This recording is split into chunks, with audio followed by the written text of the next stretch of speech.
Chapitre 3. La révélation. En 1852, une fois la révélation concernant l'Alliance éternelle rendue publique, Brigham révéla au peuple qu'elle avait été donnée à Joseph en 1843. Il ne fait aucun doute cependant que Joseph en avait fait mention à une date encore antérieure. Les Mormons du temps de Novo pensent en effet que leur prophète en avait contemplé l'idée très tôt pour justifier les indiscrétions qui lui étaient reprochées. Cette révélation lui permit de légitimer sa conduite auprès de ses fidèles, mais également auprès de sa femme, Emma Smith, qui s'opposait parfois violemment à certaines de ses excentricités prophétiques. Madame Smith avait pris sous son aile une bien charmante jeune femme du nom de Fanny. Elle l'aimait comme sa propre fille. Beaucoup admiraient la sincérité de l'amour que les deux femmes se portaient. C'est donc à la surprise générale qu'Emma mit Fanny à la rue au beau milieu de la nuit. C'était à n'y rien comprendre. Emma était une femme juste et n'avait pas pour habitude de se laisser emporter par ses émotions. Elle devait nécessairement avoir une bonne raison pour agir de la sorte. En effet, le bruit se mit peu à peu à courir que l'amour que Joseph portait à sa fille adoptive n'avait rien de paternel. Emma, s'en étant rendue compte, s'assura de mettre Fanny hors de portée de son mari. Que les deux personnes qu'elle aimait le plus au monde l'aient ainsi trompée la mit hors d'elle. Sa colère était telle qu'à minuit, Joseph, impuissant, fit venir Oliver Cowdery, son scribe, pour qu'il intervienne. Si Joseph affrontait les émeutiers sans trembler, une femme trompée faisait de lui un véritable lâche. Cowdery était un sujet dévoué du prophète. Il buvait toutes ses paroles, suivait tous ses enseignements, et, en bon serviteur du Seigneur, il vivait déjà à l'époque avec une jeune femme, alors même que son épouse était toujours en vie. Après avoir vu avec quelle indignation Madame Smith avait pris la nouvelle, il craignait encore davantage la réaction de sa femme si celle-ci venait à apprendre qu'il mettait en pratique ses nouveaux devoirs religieux dans le lit d'une autre femme. Ce drôle de couple, le prophète et son scribe, ne savaient pas que faire de la jeune fille qu'Emma venait de mettre à la rue. Après réflexion, ma mère offrit de l'accueillir en attendant de pouvoir l'envoyer chez des proches. Les parents de Fanny étaient encore en vie et avaient été très flattés de voir leur fille adoptée par le prophète. Pour tenter de sauver l'honneur de sa fille, sa mère a d'ailleurs toujours affirmé qu'elle était scellée à Joseph au moment des faits. La toute première annonce que Joseph fit concernant la polygamie eut lieu à nouveau en 1840. Dans un sermon, il déclara qu'aux yeux du Seigneur, les hommes étaient libres de prendre autant de femmes qu'il leur plaisait. Il avança ensuite l'argument suivant. Quand des personnes issues de nations polygames seront converties à l'Église et voudront se joindre au sein de Sion, que feront-ils de leurs femmes? Il nous faut instaurer la polygamie en notre sein pour leur permettre d'emmener leurs femmes avec eux. Pour soutenir son propos, Joseph fit de la Bible son instrument et s'étala largement sur le sujet. Non content de satisfaire ses intérêts personnels en défendant une doctrine abjecte, il voulait également convaincre les saints de son bien fondé. Comme vous pouvez aisément l'imaginer, ce retournement de situation causa son lot de remous au sein de l'Église, et nombreux furent ceux qui menacèrent de la quitter. Les femmes furent bien sûr les plus affectées et jurèrent de ne jamais accepter une doctrine aussi détestable. Pour la première fois, même les plus fidèles au prophète se rebellaient ouvertement contre ses enseignements. Il comprit son erreur un peu tard et tenta de rectifier le tir.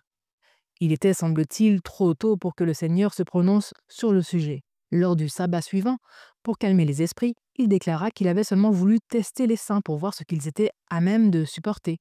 Bien conscient de la réticence de la plupart de ses fidèles, il ne partagea d'abord sa révélation qu'avec quelques-uns de ses amis les plus proches, et bien qu'ils eussent juré solennellement de ne pas les brouter, la rumeur finit inévitablement par se répandre. L'annonce officielle, quant à elle, n'arriva qu'en 1852. C'est parce que Joseph garda sa révélation secrète pendant si longtemps que ses fils tentent de l'attribuer à Brigham, niant en bloc l'intention de leur père d'institutionnaliser la polygamie au sein de l'Église. Cependant, ceux qui, comme mes parents ont connu Novo, ne sont pas dupes. Ils connaissent même la date exacte à laquelle Joseph a mentionné cette révélation pour la première fois. Quand bien même Joseph n'était pas polygame, ses fils ne peuvent nier qu'il avait des tendances libertines ou, à défaut, qu'il défendait férocement l'amour libre.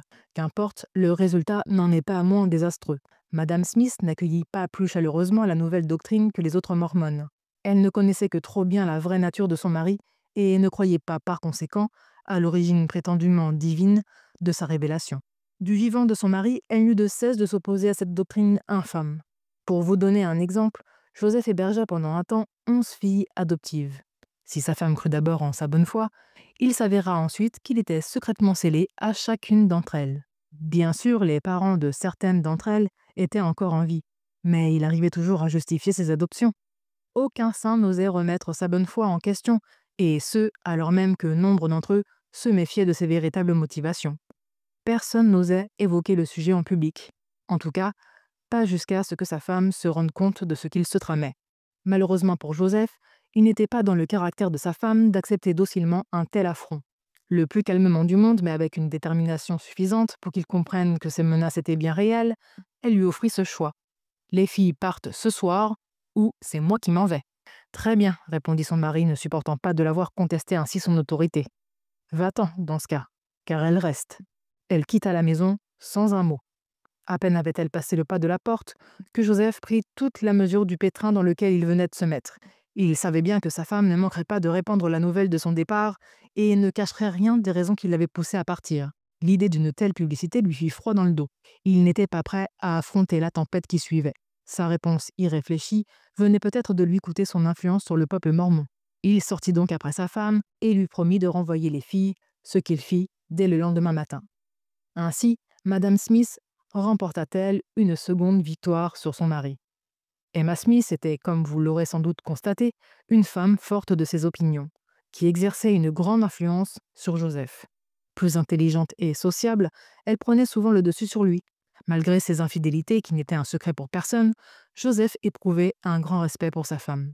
Du temps de Joseph, de nombreuses jeunes femmes quittèrent l'Église après avoir reçu des avances déplacées de leur prophète. Ce fut le cas de la fille de William Marks et d'une des filles de Sidney Wrighton. Ces deux hommes, Wrighton notamment, pourtant de très bons amis de Joseph, ne supportèrent pas l'insulte faite à leur fille et se retournèrent contre lui.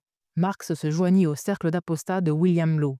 Quant à Wrighton, bien qu'il se considérât encore comme un vrai mormon, il quitte à nouveau, répudiant Joseph de ses enseignements. Le prophète ne faisait pas ses avances qu'aux femmes célibataires. Il cherchait également à créer un lien spirituel avec de nombreuses femmes mariées qui trouvaient grâce à ses yeux.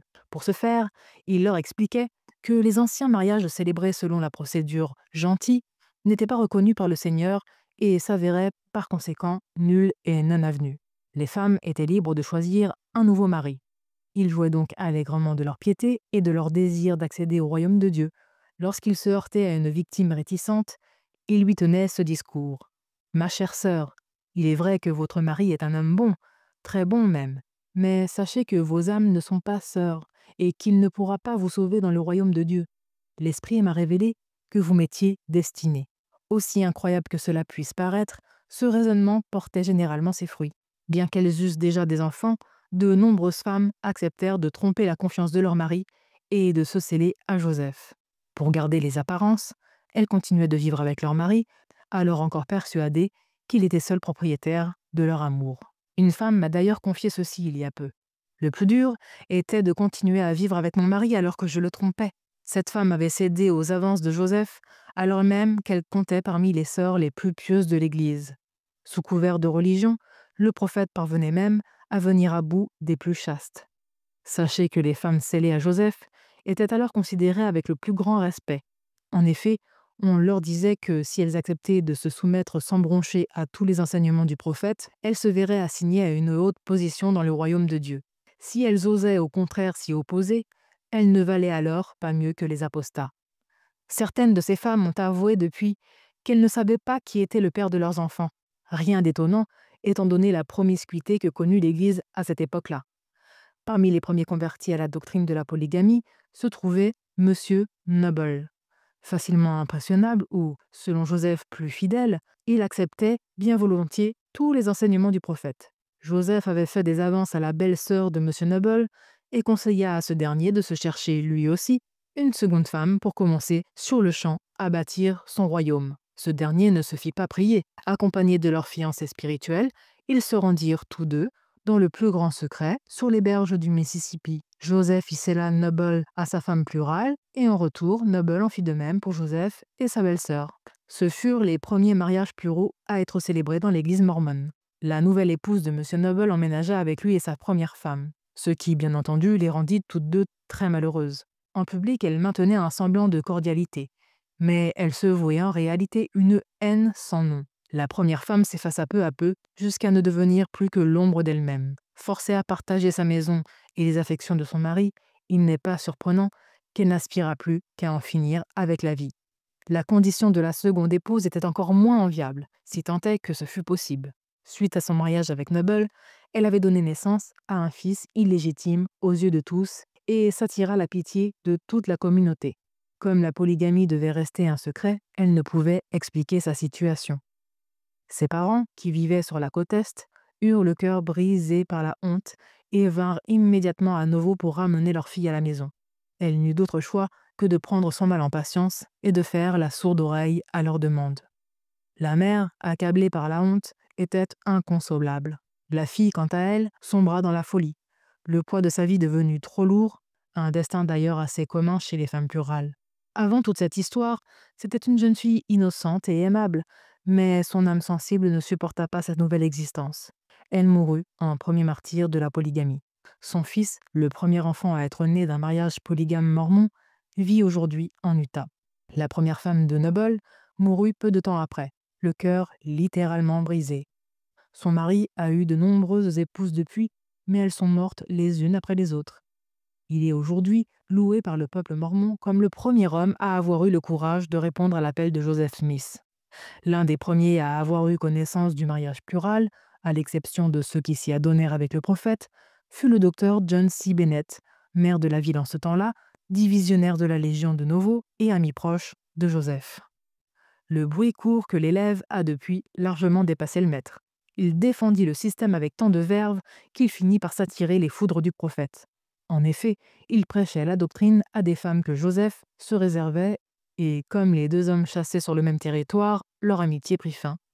Bennett apostasia, quitta Novo, et écrivit un livre intitulé Mormonism Exposed, dans lequel il s'attaquait à la doctrine des femmes plurales de Joseph et accusait ce dernier des pires horreurs.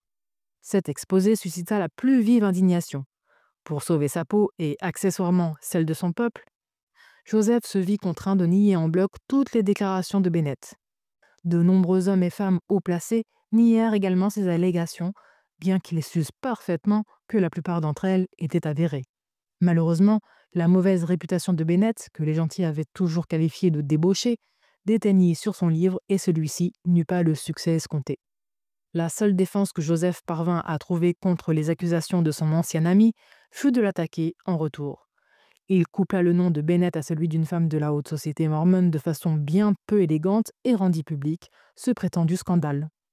La femme en question semblait pourtant au-dessus de tout soupçon, et les accusations de Joseph étaient trop horribles pour être plausibles. Mais pour les saints, il était plus facile de croire ces balivernes plutôt que de considérer, même un seul instant, la possibilité que le prophète leur ait menti. On en conclut qu'elle avait perdu sa vertu, rompu les liens du mariage qui l'unissaient, et n'était par conséquent plus digne de la moindre compassion. Le mari de la malheureuse était absent lorsque le scandale éclata, et il ne revint que lorsque l'excitation était à son paroxysme. Fou de rage en apprenant la nouvelle, il comprit immédiatement que sa femme n'était qu'une victime que le prophète utilisait pour se venger de son ennemi. N'est-ce pas, après tout, le propre des prophètes mormons de se comporter de la sorte? La fin justifie les moyens est sans doute leur proverbe préféré. Le mari s'appliqua immédiatement à rétablir la réputation de sa femme. Il alla se jeter dans la gueule du loup et se risqua à défendre sa femme en public, expliquant à qui voulait l'entendre que le prophète avait menti. Cependant, très attaché à l'Église, il ne parvint pas à se décider à l'abandonner. Il réussit à pardonner à Joseph, prétextant que la voix de l'esprit avait dû lui échapper et qu'il s'était temporairement laissé guider par des influences malignes. Il tenta par tous les moyens de panser la blessure de sa femme. Par le respect et la confiance qu'il vouait à cette dernière, il parvint à changer l'opinion publique. Elle put même reprendre sa place dans la société mormone. Le temps eut cependant raison de la sagesse de son mari, qui n'est nul autre qu'Orson Pratt, l'un des 12 apôtres. Il prit plusieurs femmes plurales pour épouses et fut gratifié du surnom de défenseur de la polygamie. Madame Pratt a apostasié depuis et se bat noblement contre le mormonisme et son système honteux. Malgré son apostasie, même son mari a toujours un grand respect pour elle. C'est aujourd'hui une femme d'un certain âge, mais son énergie n'a pas faibli le moins du monde, et elle affirme qu'elle continuera sa lutte contre la polygamie jusqu'à la fin de ses jours. Si son mari en est le défenseur, elle en est le dénonciateur, et elle est probablement la plus susceptible des deux de voir ses efforts couronnés de succès. Pendant les jours qui précédèrent la révélation, l'Église était plongée dans une grande agitation. Le livre de Bennett et les discours des apostats avaient fait mouche. Un nombre alarmant d'apostasies eut lieu et beaucoup de fidèles menaçaient de quitter l'Église. La situation était telle qu'à l'été 1843, Joseph dut trouver un moyen de regagner la confiance de son peuple.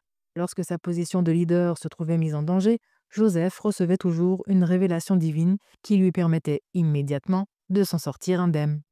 En cette occasion, il fut donc fidèle à lui-même et, depuis lors, sa révélation sert à l'Église mormone comme le seul et unique argument de défense de la polygamie. En 1852, Brigham publia la révélation dans Shir ainsi que dans Millennial Star sous le titre Alliance éternelle. Révélation relative à la nouvelle alliance éternelle, y compris l'éternité de l'alliance du mariage et la pluralité des épouses. Donnée par l'intermédiaire de Joseph Smith le prophète à nouveau le 12 juillet 1843. Article 20e. En vérité, je te le dis, je donne à ma servante Emma Smith, ta femme, que je t'ai donnée, le commandement de se retenir et de ne pas prendre ce que je t'ai donné de lui offrir. Car je l'ai fait, dit le Seigneur, pour vous mettre tous à l'épreuve, comme je l'ai fait pour Abraham, afin de pouvoir exiger de vous une offrande par alliance et sacrifice. Que ma servante Emma Smith reçoive toutes celles qui ont été données à mon serviteur Joseph et qui sont vertueuses et pures devant moi. Et celles qui ne sont pas pures, et on dit qu'elles étaient pures, seront détruites, dit le Seigneur Dieu. Car je suis le Seigneur ton Dieu, et vous obéirez à ma voix. Et je donne à mon serviteur Joseph qu'il soit fait gouverneur de beaucoup de choses, car il a été fidèle en un petit nombre de choses, et dorénavant je le fortifierai. Article 21e. Et je commande à ma servante Emma Smith de demeurer attachée à mon serviteur Joseph et à nul autre. Mais si elle ne respecte pas ce commandement, elle sera détruite, dit le Seigneur. Car je suis le Seigneur, ton Dieu, et je la détruirai si elle ne demeure pas dans ma loi. Mais si elle ne respecte pas ce commandement, alors mon serviteur Joseph fera tout pour elle, comme il l'a dit, et je le bénirai, le multiplierai, et lui donnerai au centuple dans ce monde de père et de mère, de frères, de sœurs, de maisons et de terres, d'épouses et d'enfants, et de couronnes de vie éternelle dans les mondes éternels. Et de plus, en vérité, je le dis, que ma servante pardonne à mon serviteur Joseph ses offenses. Alors les offenses qu'elle a commises contre moi lui seront pardonnées. Et moi, le Seigneur ton Dieu, je la bénirai, la multiplierai, et ferai en sorte que son cœur se réjouisse. Le mari d'Emma avait habilement ajouté certaines clauses à la révélation afin de la forcer à rester. Le Seigneur lui commandait de demeurer attaché à mon serviteur Joseph. Les articles qui viennent conclure la révélation parlent d'eux-mêmes. Le lecteur verra que, dans le 23e, le prophète est libéré de toute responsabilité et est entièrement libre de suivre sa propre volonté. Dans les 2 derniers articles, la jante masculine se voit investie du droit de commettre les pires agissements au nom de Dieu. Le sexe faible est, lui, prévenu des châtiments qui l'attendent en cas de doute ou de désobéissance. Article 23e. Maintenant, en ce qui concerne la loi de la prêtrise, il y a beaucoup de choses qui s'y rapportent. En effet, si un homme est appelé par mon Père comme le fut Aaron, par ma propre voix et par la voix de celui qui m'a envoyé, et si je l'ai doté des clés et du pouvoir de cette prêtrise, s'il fait quoi que ce soit en mon nom et selon ma loi et par ma parole, il ne commettra pas de péché et je le justifierai. C'est pourquoi que nul ne critique mon serviteur Joseph, car je le justifierai, car il accomplira le sacrifice que j'exige de lui pour ses transgressions, dit le Seigneur, votre Dieu. Article 24e. Et de plus, à propos de la loi de la prêtrise, si un homme épouse une vierge et désire en épouser une autre, et que la première donne son consentement, et s'il épouse la deuxième et qu'elles sont vierges, et n'ont fait de vœux avec aucun autre homme, alors il est justifié. Il ne peut pas commettre l'adultère, car elles lui sont données. Car il ne peut commettre l'adultère avec ce qui lui appartient, à lui et à personne d'autre. Et si 10 vierges lui sont données par cette loi, il ne peut commettre l'adultère, car elles lui appartiennent et elles lui sont données. C'est pourquoi il est justifié. Mais si l'une ou l'autre des 10 vierges après qu'elle l'ait épousée va avec un autre homme, elle a commis l'adultère et sera détruite, car elles lui sont données pour multiplier et remplir la terre, selon mon commandement, et pour accomplir la promesse qui fut donnée par mon Père avant la fondation du monde, et pour leur exaltation dans les mondes éternels, afin qu'elles enfantent les âmes des hommes, car c'est en cela que poursuit l'œuvre de mon Père, pour qu'il soit glorifié. Article 25e.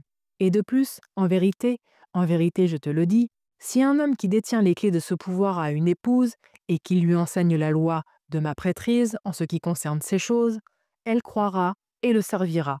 Sinon, elle sera détruite, dit le Seigneur ton Dieu. Car je la détruirai, car je magnifierai mon nom pour tous ceux qui reçoivent ma loi et y demeurent. C'est pourquoi il sera légitime devant moi, si elle ne reçoit pas cette loi, qu'il reçoive tout ce que moi, le Seigneur son Dieu, je lui donnerai, parce qu'elle n'a pas cru et ne l'a pas servi selon ma parole. Et c'est elle alors qui devient la transgresseuse. Et il est exempté de la loi de Sarah, qui servit Abraham selon la loi, lorsque je commandai à Abraham de prendre Agar pour femme. Et maintenant, en ce qui concerne cette loi, en vérité je te le dis, je t'en révélerai davantage plus tard. C'est pourquoi que ceci suffise pour le moment. Voici, je suis l'alpha et l'oméga. Amen. Lorsque Joseph libéra toutes les femmes de leur contrat de mariage, Emma se retrouva, elle aussi, affranchie. Selon la rumeur, elle s'apprêtait à mettre fin à ses jours comme Joseph le lui avait conseillé. La révélation arriva donc à point nommé. La première fois que la révélation lui fut montrée, elle l'aurait apparemment brûlée. Si tel est le cas, il devait en exister plusieurs exemplaires, car celle que Brigham Young présenta en 1852 était identique à celle qui avait été remise en 1843 à quelques saints triés sur le volet. Je me suis davantage étalé sur les jeunes années du mormonisme que j'en avais l'intention en entamant l'écriture de cet ouvrage. Mais il m'a semblé nécessaire de le faire afin de permettre à mes lecteurs de mieux comprendre les doctrines qui m'ont été enseignées dès ma plus tendre enfance. Ainsi, ils pourront aisément apprécier les faits depuis le point de vue mormon. Il est facile de voir combien les choses peuvent se retrouver déformées lorsqu'on les observe depuis une position aussi partiale.